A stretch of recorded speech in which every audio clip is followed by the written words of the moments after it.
මේ ඔබ දකින්නේ ජනපද දෙකක් මීමැසි ජනපද දෙකක් මර්ජ් කරපු අවස්ථාවක්. ඒ කියන්නේ පල්ලෙහැ ජනපදයේ ශක්තිමත් උඩ ජනපදයේ තමයි දුර්වලව තිබුණේ. මොකද මේ උඩ ජනපදයේ හිටපු රැජින සතියක් දෙකක් දැන් බිත්තර දාන එක නතර කරලා තිබ්බා. ටිකක් බැලුවා හරියන්නේ නැහැ. ඒ නිසා එයා ජනපදයෙන් ඉවත් කරලා අපි මේ යට තියෙන ශක්තිමත් ජනපදයේ හොඳ රැජිනක් ඉන්නවා. ඊට පස්සේ ඊට උඩින් අපි මේ තියෙන පත්තර කොලයක් තමයි දාලා තියෙන්නේ. මේ පත්තර කොලේට පෑනෙන් වටේටම දාලා තියෙනවා. මේක ඇරලා උඩින් පත්තර කොලේ තියලා ඊට පස්සේ ඒකට පොඩි පෑන් එකකින් හිල් කීපයක්ම විදින්න ඕනේ. විදලා පැණි ටිකක් දෙපැත්තෙම ගාලා කොලේ ඒ පත්තර කොලේ මේ විතන එල්ලලා ඊට පස්සේ අර දුර්වල ජනපදයේ අරගෙන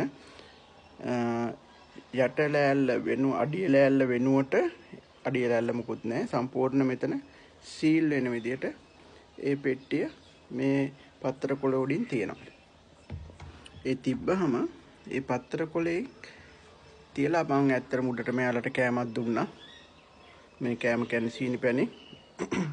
ඊට පස්සේ දැන් මෙයාලා අර මේ හිල් කරපු ඒ කවුළු අතරින් මේ පල්ලෙහි ඉන්න රැජිනේගේ ෆෙරමෝන් සුවඳ උඩට යනවා.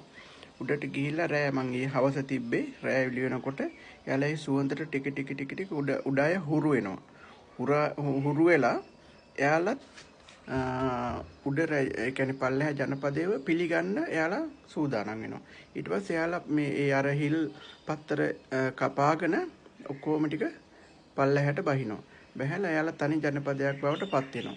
ඊට පස්සේ එයාලා සම්පූර්ණ ශක්තිමත් වෙනවා. ඒක මේ උනාට පස්සේ මම ආයෙ පොඩි වීඩියෝ එකක් නැවත පෙන්නන්න. මේකට කියන්නේ මර්ජ් කරනවා කියලා ජනපද දෙක. ඒ මර්ජ් කරපු අවස්ථාව තමයි මේ දකින්නේ.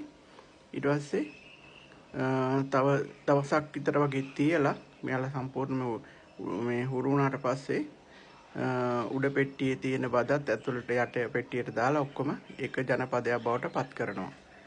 ඒක පත් කරාට පස්සේ මම නැවත වීඩියෝ එකක් දාන්නම්. Thank you.